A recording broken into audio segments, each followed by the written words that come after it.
What's up fam? Scott here with the 5-Day Startup. If you guys haven't already subscribed to the channel, please get started. Our goal here is to help you make some money and travel the world.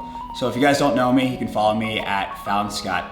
Today, we're going to cover retail arbitrage, wholesale, private label, and white label. So we're going to kind of go through what the different things are. Our goal here is to teach you guys how to create your own business and build and scale that through e-commerce, whether that's Shopify or Amazon. A lot of what we're going to cover is going to be through Amazon later on the channel, but right now we just need to cover the basics so you guys know where to start, what you guys want to do, and how to get there. So retail arbitrage is kind of where a lot of people start, and that's pretty simple. Basically, that means you go into a major retail store and you buy a product and then you resell it. So for example, say Walmart is having a huge sale on blow up pools, which is a big item, and it's 50% off. So you want to go in there and you buy 50 of those. From there, you can actually go ahead and resell them on Amazon or eBay at a marked up price. So if you paid $100 for them and you were able to resell them for $250, after you remove all the fees and the shipping and things like that, you might be able to walk away with like 20 bucks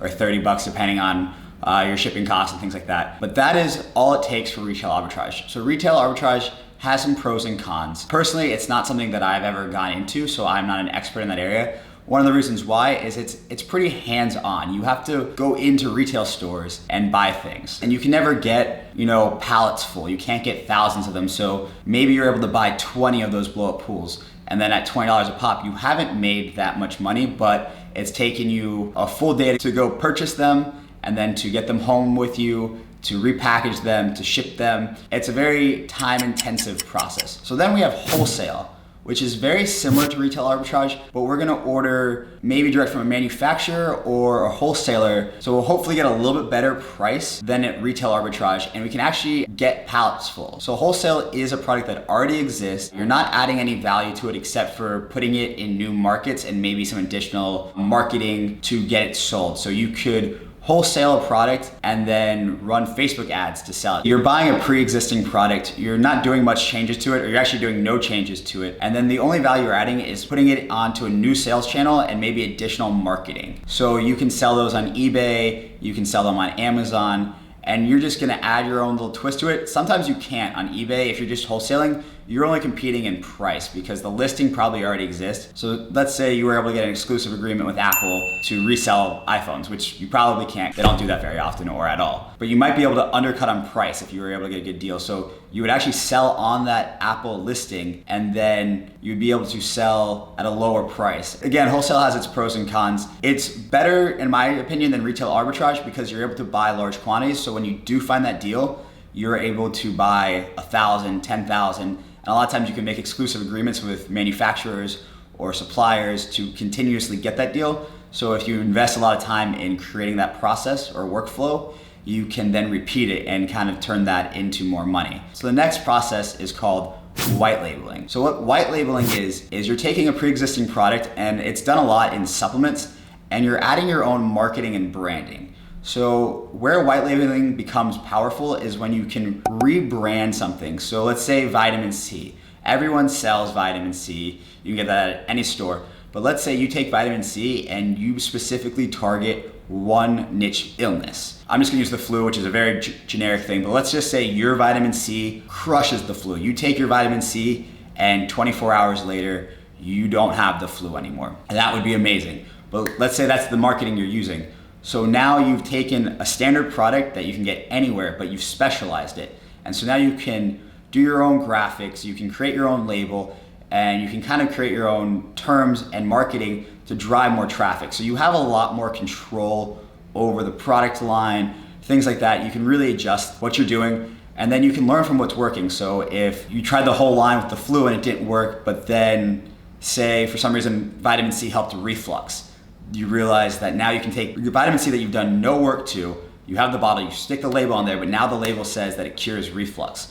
That would also be amazing. But that's unique, so someone searching for reflux cure on Google or Amazon would then pop up with your vitamin C, but it'd have your custom specific marketing. So people love things that they're looking for something very, very specific. So if you're able to sell them on exactly what you're able to fix with your product, that helps.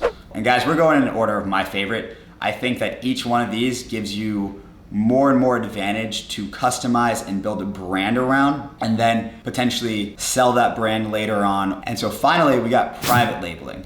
And so what private labeling is, guys, you're a business owner. Private labeling is your product, you designed it, it is your labeling, it is your marketing, it is your website. You probably own direct rights to the product. If anyone else wants to sell it, they need to contact you because you're gonna eventually get a trademark and things like that.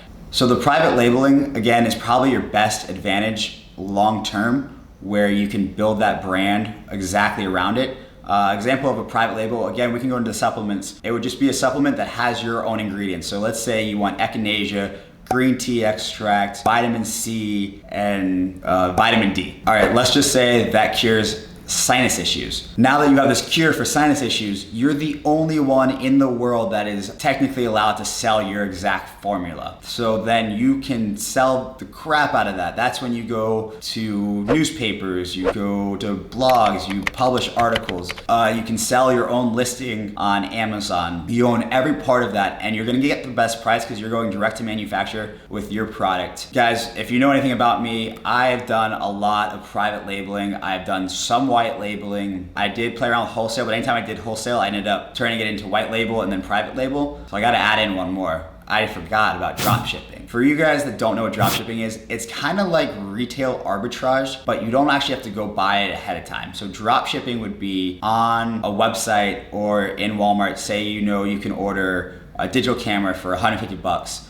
But then you found a place where you can sell that digital camera for 200 bucks. So your net profit there would be 50 bucks, but then you got a whole bunch of fees and stuff. So let's say you're walking away with 15, 20 bucks, which is pretty cool. But drop shipping would be where you actually ship it from, let's say you're buying it on Amazon and selling on eBay. And that's it. So you could literally just ship it from Amazon to the direct customer. So there are full websites like AliExpress where you can do that. Dropshipping is not something I recommend going into unless you do it very carefully. So dropshipping can be very powerful when you make arrangements on more expensive products with manufacturers. So let's say generators, I think, is a pretty common white label or dropship product. So let's say you're buying your generator from Generac and you made an agreement with them. You told them, hey, I have a great sales channel. I'm gonna sell it X, Y, and Z on these different channels, and I can sell it for $500 if you guys sell it to me for $300. And that gives you $200 for fees, shipping, and profit. So that's drop shipping, and there's a whole bunch of different ways to do that. That's a video on itself, and I can go into deeper levels of all of these if you guys have questions. But that's it. What we're gonna cover in our class is private label. So private label is really where I'm gonna spend most of my time, private label and Amazon sales. So guys, I'm gonna cover that again. We got retail arbitrage and drop shipping. And drop shipping is very similar to retail arbitrage, but you're never buying them ahead of time. You're buying them after someone's purchased it and you're shipping directly to that person from another location, so you don't have to touch it. So there's a lot of advantages and disadvantages, but your margins end up being low usually unless you're able to get custom agreements. Then you have white label and then private label. So again, we're gonna focus mostly on private label. I think I covered it all. Guys, if you have any questions, let me know. I'd really appreciate if you subscribe. We're gonna be crushing private label and Amazon sales for the next couple of weeks. So stay tuned. Guys, thanks so much. And as always, till next time.